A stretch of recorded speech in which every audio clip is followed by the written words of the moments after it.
niki kula terang nggih, niki termasuk kula nu gak ada azam ya. Terus niki kula mau menasa niki terus kula tahun wingi. Tahun wingi ini malam 1 Muharram niku kula salat tasbih mriki. Karena 1 Muharram nanti itu pas tanggal 26 November ya. Itu kalau enggak salah Sabtu. Itu kula teng Pasuruan, terus kula wingi 3 bulan yang lalu ini wonten rombongan dari saking Pasuruan itu dulu santrinya bapak, ya wongnya umur-umurnya bapak sekitar umur 60, 50. Itu karena dulu dibina bapak ngaji Quran, terus karena saya warisnya, mereka minta saya 1 Muharram mulai buka ngaji teng mriku. Mereka minta misalnya 1 tahun sekali tidak apa-apa. Misalkan nanti nak kalau sibuk, nak seumur pisan nak pokoknya nanti. Ya, ini kalau turuti, ya sih aku tak turuti. Kalau seumur pisan, nanti. Tapi nanti kalau mengke kalau tetap sholat tasbih terus mangke jenengan jamaah biasa kebiasaannya. Terus nanti yang buat negara wajib pateng dalam, mengke kalau sholat tasbih yang mriki kalau pimpin. Kalau kepengen hubungannya kalau baik jenengan hubungan sujud dengan Allah Subhanahu wa Ta'ala. Memang hubungan sujud itu dimulai lewat ilmu, lewat apa? Kayak saya ngaji tafsir. Karena ilmu saya yang paling original saat ngaji tafsir. Apapun hebatnya kados hikam, hayatus sahabat atau kitab-kitab yang saya baca sore, itu kehebatan yang terbatas, sehingga mudah kita paham. Jadi kadang orang-orang itu salah paham. Orang ketika ngaji hikam, ngaji hayatus sahabat, pokoknya kayak ngaji saya sore ini, itu memang orang lebih mudah paham. Karena ilmunya manusia itu terbatas, sehingga orang itu mudah puas. Tapi sebetulnya yang hakikat ilmu itu ya di Quran itu. Meskipun kadang kita tidak paham, nggak karpe, tapi itu hakikatul ilmi, semua ilmu ya ada di nopo. Saya ini pernah khatam hikam, pernah khatam ihya, beberapa kitab tasawuf pernah saya baca. Itu memang enak dan saya lebih merasa nyaman. Tapi sebetulnya ada hal-hal yang hilang dalam kondisi sosial nyata. Misalnya begini, ruhin melarat itu tidak apa-apa, itu tegir. Orang roh kota, orang roh rumah sakit, gak roh nomor telepon rumah sakit itu tidak apa-apa, itu tegir wong khusuk, wong melarat itu orang rohan. Kayak tidak ada apa-apa, ini normal-normal saja. Tapi sifat khusuk ini akan hilang saat ibunya sakit atau istrinya sakit. Ngeteroni rumah sakit ya di duit. Yuk sulung koncone ora dipercaya, tekan alamat rumah sakit ora roh tilpune. Ya, nanti status khusuk jadi hak. Wong ora darani khusuk tapi nopo? Paham nopo? Makanya santri-santri sing ngaji kula tak provokasi. Jadi status khusuk itu bisa hilang dalam kasus sosial yang nyata. Makanya saya ini jadi kiai, saya ini mulai dulu terkenal wong alim. Kenapa saya harus kerja di Jogja? Kula niku sadar. Saya misalnya khusuk, mungkin wong legus kok ngalim ngaji ini istiqomah. Itu ya begitu. Dalam kondisi normal mungkin saya dipuji demikian. Tapi misalnya anak saya sakit parah atau ibu saya sakit parah. Atau orang rumah sakit duit gak duit, mobil gak duit, alamat gak duit, relasi. Nanti status saya ini bukan orang alim yang istiqomah. Wong wong apa? Wong nulung ibu ora kodam, nurut anake ora kok.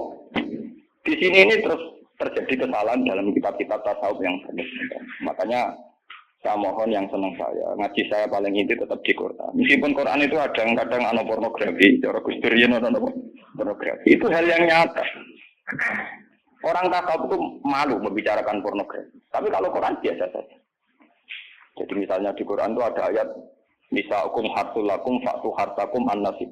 Bojomu itu tanduran. Kowe nak carane jima, carane ngumpuli nganggo cara paling liar tak karepmu terserah. Itu ya nyata. Karena Allah iso ngilani. Wong lanang sak soleh-soleh tetap duwe nafsu dan jalan menghilangkan nafsu itu libidonya dia harus ditumpahkan. Dan itu yang halal adalah nopo bu. Artinya itu tetap harus dibicarakan. Piye wae sing iso ngekang zina adalah bu. Tetap dibicarakan.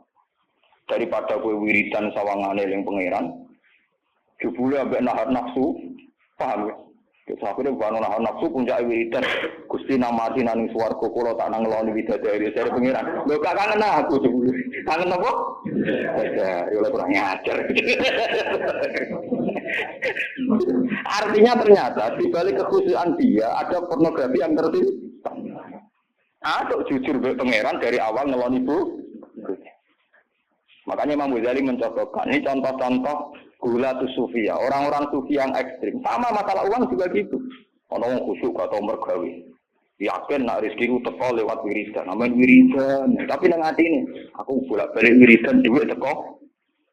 Berarti dia kan sudah mengkompensasikan wiridannya dia dengan tiwalet rupa-rupanya selama ini duit teko. Semakin sering ono duit teko dhewe, semakin semangat wiridan, mergo jago wiridane jaspleng. Terus dari pengiran, jasplengnya dibeli ukurannya. Di sini nih yang makanya saya tetap berpendapat ilmu terbaik tetap Al-Quran. Al-Quran yang jujur saja. Kalau orang ingin cari rezeki ya kerja.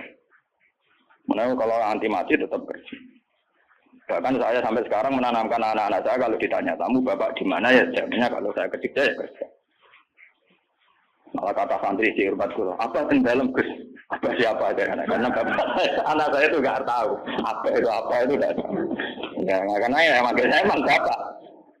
Anak pulau yang bareng malah ruwes tengahnya janja putri. Saya tidak punya apa. Kalau bapak punya. Padahal ada santri kan muni bapak kan gak sopan. Jadi tak kau yang apa kamu gila. Anakku gila gak paham. Saya tidak punya apa. Apa. Dan ini aku cerita. Nanti biar sampean tahu silsilah ilmu saya. Saya ini umurnya sudah 40 lebih, makanya hidup saya anggap saya mulai sekarang. Ya, dan saya paling sering sholat itu ya sekarang. Itu begini, misalnya dan ini yang masalah nyata. Kalau nunggu akhir-akhir ini biasanya ya sinau. Kalau tiap hari di sinau, cuma akhir-akhir ini lebih intensitas saya lebih sinau. Ketika saya baca hadis termasuk alamatnya kiamat, itu banyak zina. Terus yang kedua itu wayur faul ilmu. Dan ilmu itu hilang. Ilmu apa? Hilang. Biru pulau baca itu di Bukhari di Muslim itu nangis sejadi-jadi. Pulau berelang hadis itu nangis. Dan saya takut anak-anak saya nanti, anak cucu kita nanti akan mengalami masa kebodohan masal. Kebodohan masal misalnya gini ya. Nanti kalau ulama itu gak cerewet hadis pulau, tidak mau ngomong hukum, itu nanti uang kolak balik. Jadi misalnya begini. Ini saya ngomong di mana-mana, terutama sama santri-santri saya ngomong di mana-mana. Dalam kasus maksiat itu ya ada etika. Misalnya orang yang diniklab atau orang yang misalnya yang ngorder orang nakal. Itu juga ada aturannya. Misalnya Rukin daftar dulu, ya Rukin yang dapat dulu. Setelah itu Mustafa, setelah itu Mas Tri. Nanti yang gelem antri namanya anak baik. Rukin itu anak baik karena mau nopo antri. Nanti yang transaksi dan bayar namanya anak baik. Mereka ini yo hasil zina yo bayar namanya anak baik. Kuatirku nanti kalau ilmu itu sudah hilang, nanti kemaksiatan sudah ada. Sing ono buat film anak baik. Dia tetap zina tapi film anak baik karena dia zinanya ya bayar ya mau antri. Paham ya? Orang melihat konser yang pornografi, yang mempertontonkan aurat. Kalau masuknya pakai tiket, namanya apa? Penonton baik. Tapi kalau muka-muka tribun gak ada tiket, penonton jelek. Padahal cara Allah sama jelek gak mergo porno. Paham? Ilmu itu pasti nanti hilang. Dan itu yang pasti dimaksud Rasulullah wa yurfa'ul ilmu. Ilmu itu nanti hilang oleh etika sosial. Meskipun dalam etika itu terjadi kebobrokan agama. Itu yang paling saya takut. Nanti itu kebaikan itu dalam keburukan. Jadi tadi orang nonton konser pornografi asal kamu bayar dianggap penonton baik. Kamu nonton kok ngarep dan bayar. Terus tengok penonton itu baik. Wadah delok ngiler perkara roh pornografi. Tapi karena dia bayar dan anteng dianggap penonton baik. Karena dia dilem orang baik, dia tidak pernah introspeksi kalau perilakunya salah. Paham ya? Nanti itu pasti maksudnya Rasul itu begitu. Itu di sarah-sarah ada, tapi saya memahami begitu. Nanti pasti hilang. Makanya saya bersumpah sampai saya mati pun saya akan ngomong ilmu. Meskipun ulama kayak saya itu tidak populer. Saya itu sering dikritik sama teman-teman saya yang hina dari pidato. Gus ini apa jenara belum pidato? Nggak ini kalau pidato gak pede. Nanti nuntut ngomong kulo. Gak jawab tenan, nggak siap. Ngerugak gue lah jawabanku. Gak usah aku sekali terang, satu aku rarok, tapi tetap sering pidato. Iya, macam-macam. Nggak gini terus kalau tenangan. Jadi nanti Wayur faul ilmu itu begitu. Ilmu itu akan hilang karena kalah oleh etika. Etika dalam kemaksiatan tadi. Makanya saya pernah punya santri, dia itu punya toko konten. Dia ngeluh ke saya coba. Sebelum Dewi jenengan itu benar. Jadi wong soleh itu butuh nyali. Tapi dia cerita. Pegawai negeri PNS itu kan punya gaji tetap, paham ya? Dia gaji apa? Rasa tersinggung, biasa lah. Anggapnya ngomong ngarepe pangeran, gue tak kayak itu. Lah kayak modal lowor. Itu ya toh. Yang satu murah. Dia itu punya toko kan. Ya gue pegawai PNS kan ada bulan digaji, paham ya? Gue aja dikit. Terus pun lah. Wongnya rokan gue secara teori santri buka aurat jenenge ro. Tapi tak belajar ku bayar. Jadi tak anggap pembeli yang baik. Nah contoh ya rokan kautan ketat tapi pembeli yang baik. Mergo mbak. Kalau ditonton soleh begini ning musola di masjid tapi tak belajar. Nah janji layani kan. Pembeli yang tidak baik. Wah, saya protes. Wah, itu gua masuk be soleh. Jadi kalau semua soleh mantap loh. Semua rapati soleh. Ini no, maksudnya rapati soleh perkara auratnya lho, ora perkara PNS lho, perkara nopo? Auratnya iku ora salah paham. Mesti protes PNS. Ini ku model pengurus masjid. Pengurus masjid dia sumbangan wong sing terkenal korupsi atau terindikasi korupsi nyumbang 10 juta. Sing tukang etika 10.000 gegere Kak. Enggak karuan. Akhirnya pengurus masjid terbiasa nganggep itu orang baik. Mereka nyumbang 10 juta. Sing tukang etika nyumbang itu ya termasuk ilmu hilang, paham? Nanti itu zaman ngono iku. Mulane kula niku saniki kulon sering di, untungnya kulon terkenal ngalim, macam hikmah gede. Ini bukan urusan sombong, hikmah gede. Nak ngomong jangan singkungan. Karena pendapat saya itu tidak populer. Mau kalau terkenal ngalim, orang misalnya ke saya semua. Karena pendapat saya tidak populer. Saya sadar. Saya pernah pengajian di rumah saya sendiri pas muludar. Mungkin ada sebagai jamaah sini yang ikut. Orang tetangga saya rata-rata ke rumah saya. Tapi yang kalau di acara tak omong ini. Wah, acara ini Gus Pak gak rawo gak enak. Ini Gus Pak nak diundang dia teko. Pokoknya dia nak sing undangan ram bayar teko. Tapi nak sing bayar dia ram teko lawat itu. Tak omong, wah aku nak di acara. Nak nganggur dia teko nak ora rapopo. Pokoknya nak sing demi anak bojone ora teko malah apik. Iki ajaranku kamu saking kepengenku gak gagu masyarakat. Tapi wong tetap segan gitu, tetap teko tapi tak umum. Saya enggak tersinggung, andekan sampean enggak. Nah ini gue terus balik. Terus yang ketiga contohnya gini. Kiai ku kados kiai kados kula nu lebih nyai 5 tahun, bapak wafat 2005. Pun mangkel tenan, cara ora eling Quran mangkel. Masyarakat yang anaknya setengah idiot atau yang dianggap gak pati pinter itu di pondokno. Nating iki ora bagus. Yo ngoten niku kadang yo nganti camat mantan camat. Ini kula disuwun, kula termasuk kiai termasuk kiai gede, camat-camat lagi do seperti. Gus kula niku dia anak. Problemnya itu dia hiperaktif, ngeten-ngeten. Anak, padahal kakaknya di UGM gini-gini. Itu coba yang itu supaya mondok di sini gini. Ya sudah begitu. Untung kalau termasuk kiai sing rapati butuh duit, rapati butuh derajat. Memang tak pisau ya, tak maki-maki nek kaya kula. Lalu itu setelah itu tidak kasil mondok di saya karena tak maki-maki itu gang beberapa hari. Uang sing ngomong itu uang melarat. Ya orang melarat tidak tamat. Munggo ora melarat tak bisa ya melarat ya. Ya gitu.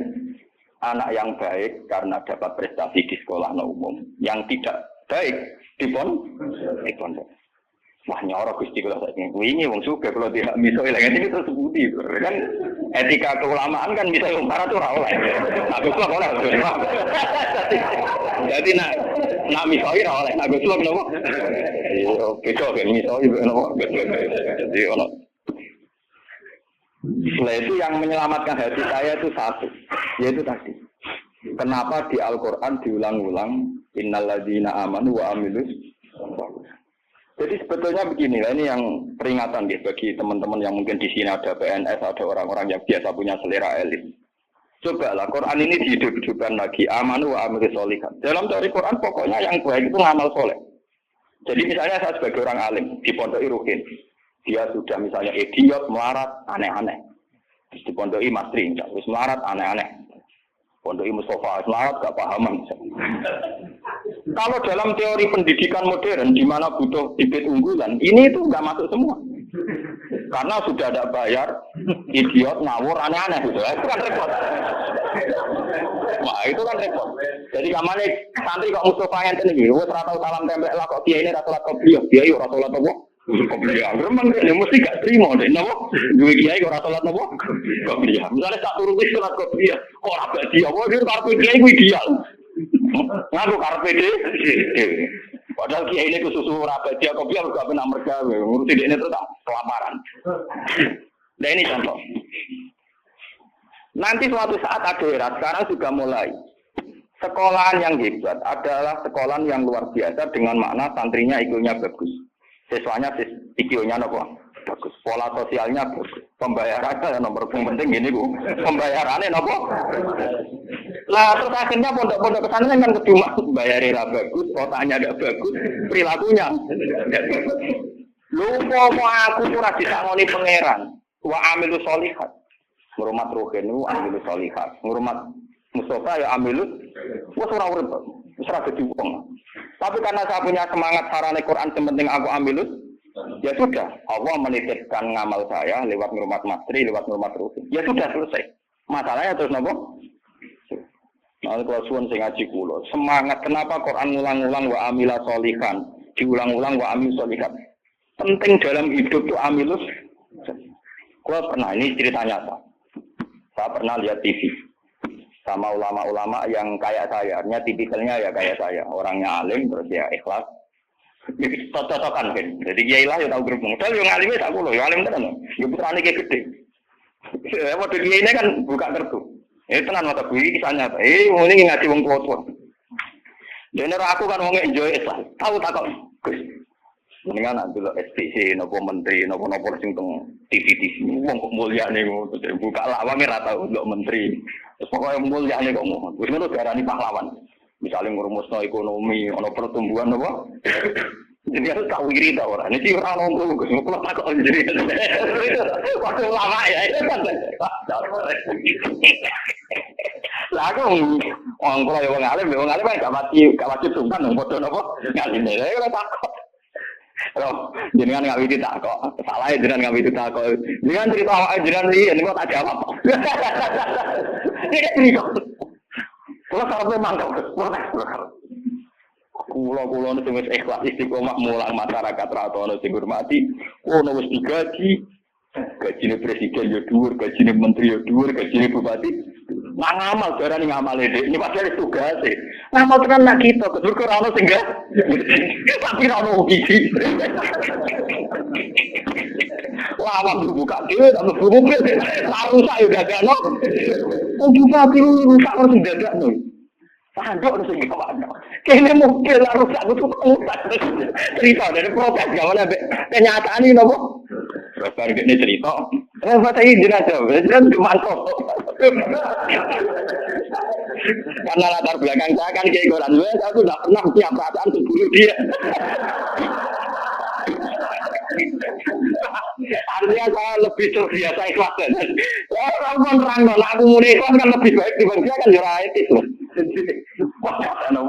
Lu betul ini kisahnya tak bener, sampai mangkel itu di kiai bener. Mana kira satu di kiai urip, nara bate, bat kiai wes modern lah.